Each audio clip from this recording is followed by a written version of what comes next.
तो मैं आपको ये बताऊं, ये आप लोग हमें गलत कोड कर रहे हैं। हमारा किसी प्रकार का ऐसा कोई अलायंस, हाँ, कॉन्स्टिट्यूशनल वैल्यूज के लिए हमेशा कांग्रेस पार्टी लड़ती रही है, आजादी के समय से आज तक।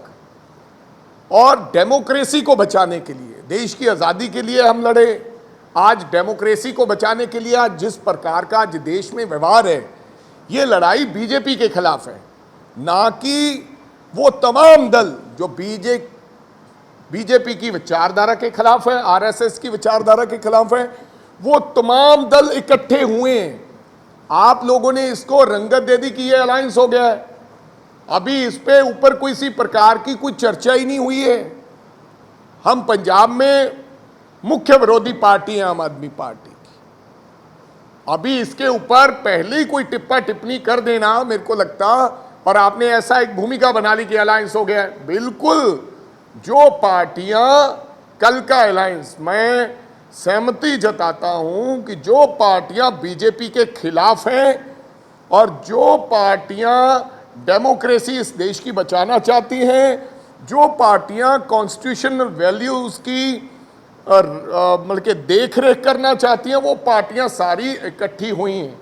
और उसका नतीजा ये निकला कि आदरणीय प्रधानमंत्री मोदी जी, जो पिछली बार अकेले चुनाव लड़े थे, कि अब की बार मोदी सरकार, उनको भी 38 पार्टियों की मीटिंग बुलानी पड़ी, जिसमें कुछ ऐसे लोग हैं, ना तो उनका कोई एमएलए है, ऐसी पार्टियां हैं, ना कोई मेंबर ऑफ पार्लियामेंट है। यानी कि भाजपा की जो उनको लगता था जमीन खिसकती हुई नजर आई। तो हम लोग अभी तक अलायंस की कहीं किसी प्रकार की, क्योंकि हमें भी विश्वास है कि अगर कोई ऐसी बात आएगी स्टेट्स के बीच में, स्टेटों में, तो पहले उनको स्टेट यूनिट से वो बात करेंगे, फिर कोई निर्णय होगा। लेकिन आप लोग उसको दूसरी तरफ मत लेके जाएं।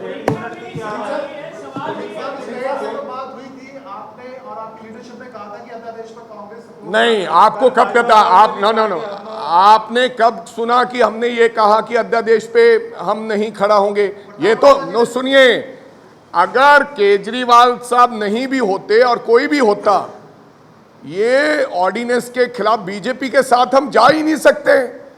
और चाहे हमारी मुख्य विरोधी पार्टी है आम आदमी पार्टी, लेकिन हम बीजेपी के साथ कैसे जा सकते हैं? और कोई भी प्रकार, वो तो हमने हर मुद्दे पे बीजेपी के साथ लड़ाई लड़ी है। जहां जहां देश के अन्याय होगा, कॉन्स्टिट्यूशन तोड़ने की बात होगी, डेमोक्रेसी के खिलाफ बात होगी, उसके ऊपर हमने, केजरीवाल साहब हमसे मदद मांगते ना मांगते, फिर भी हमारा कर्तव्य बनता है कि हम लोग देश की उन ताकतों के खिलाफ खड़ा हो जो देश को तोड़ना चाहती है। This is not just because of उन्होंने हमारे से मांग मांगी है। कोई भी और पार्टी भी होती, चाहे हमारी मुख्य विरोधी पार्टी होती। पंजाब कांग्रेस को जाने में ऐतराज तो नहीं है आम आदमी पार्टी के साथ? किस बात के लिए पंजाब में? भाई, अगर विशाल जी ऐसी कोई बात ही नहीं है, आज हमारी मुख्य विरोधी पार्टी है, हमारा रोज उनसे लड़ाई है। आज बहुत से ऐसे मुद्दे हैं, आज रोजाना हमारी सबसे ज्यादा लड़ाई किसकी, आप बताइए? आज आम आदमी की पार्टी के साथ लड़ कौन रहा है?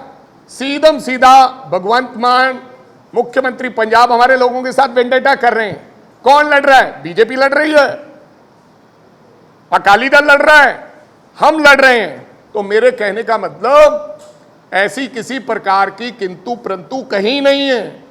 हम लड़ेंगे और हमें लड़ना आता है, लेकिन जहां सिद्धांतों की बात है, जहां देश की बात है, वहां देश पहले है। तो देश की कॉन्स्टिट्यूशन,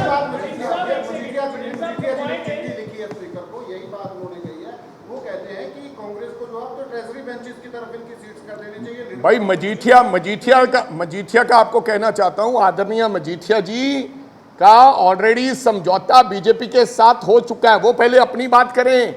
इंटरनल समझौता हो चुका है 661 का, कुछ कंडीशनें लागू बाकी हैं। उन्होंने कहा है कि आप सुखबीर बादल को बदलिए, चंदू माजरा को अध्यक्ष बनाइए, और उन्होंने ये भी कहा है कि हम आधा आधा लड़ेंगे विधानसभा में।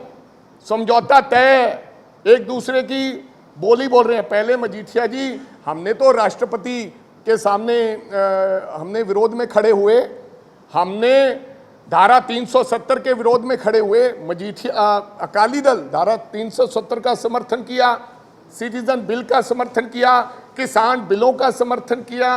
किसान बिलों ने जब किसानों ने विरोध किया तो इस्तीफा दिया। आज भी आदरणीय हमारे बहन जी हरसिमरत कौर जी बादल के पास कैबिनेट रैंक का बेंगलो है। आज भी पैरामिलिट्री फोर्सेस उनके साथ सिक्योरिटी में है। और पहले मजीठिया जी ये बताएं कि आपका इंटरनल समझौता हो चुका है कि नहीं हो चुका। आप बताएं कि पहले आप बंदी सिखों की बात उठाएंगे, आप जो पंजाब के मुद्दे हैं उनकी बात उठाएंगे। मजीठिया जी तब बोलते अच्छे लगते हैं जब उनका बीजेपी के साथ समझौता ना हो। क्या कहा राजनाथ सिंह जी ने? उन्होंने कहा कि ये तो वो मांस का रिश्ता है, ये कभी अलग नहीं हो सकते। अभी जो आपने कहा कोऑर्डिनेटर लगाए जाएंगे, कोऑर्डिनेटर काहे के लिए लगाए जाएंगे? I don't know about that. मेरे को अभी ये पता ही नहीं है कि कोई कोऑर्डिनेटर भी लगा रहे हैं कि नहीं लगा रहे हैं, लेकिन ये तो अगली मीटिंग ही बताएगी, क्योंकि इस मीटिंग में केवल उन्होंने एक नाम दिया है, इंडिया वर्सेस एनडीए, और सब विपक्षी दल इकट्ठे हुए हैं, उन्होंने देश को बचाने की बात की है। जब बात होगी, this is your prediction, this is your thinking.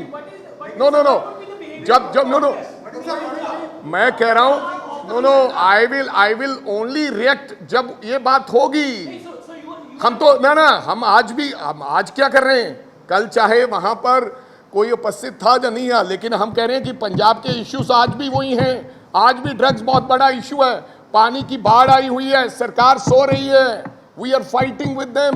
सरकार का विरोध इसी तरह जारी रहेगा। What? Then you can ask me later on this question. So you are ready to compromise? Yeah, 100. Why? I'm not saying that I'm ready to compromise. No. Aman ji, मैं आपको ये बताना चाहता हूं, हम सरकार पंजाब के जो इश्यूज हैं, प्रिंसिपल ऑपोजिशन पार्टी है हम लोग, इसी प्रकार से सरकार से लोगों के मुद्दों की लड़ाई हम लड़ेंगे। मैं कह रहा हूं, आप कह रहे हैं समझौता, अगर समझौता होता ही नहीं है तो फिर क्या है? नहीं, दिस इज नो, ये नो, मेरे कहने, देखो खड़गे साहब is a final authority, he is a Congress party president. सुनिए, he is a final authority. हम केरला में भी सीपीआई के साथ, सीपीएम के साथ चुनाव लड़ते हैं। सुनिए, बंगाल में ममता बनर्जी और वो सामने आमने लड़ते हैं। अभी इसके ऊपर क्या चर्चा होगी, क्या नहीं होगी, अलायंस में इनके साथ कुछ होगा नहीं होगा, लेकिन मेरे को नहीं लगता किसी प्रकार की कोई ऐसी चीज चल रही है। केवल और केवल एक ही बात चल रही है, जो इंडिया अलायंस हुआ है, कि हम सब लोग मिलकर लोकतंत्र को और देश के संविधान को और एनडीए के खिलाफ मोदी से हम सब लोग इकट्ठे होकर लड़ेंगे।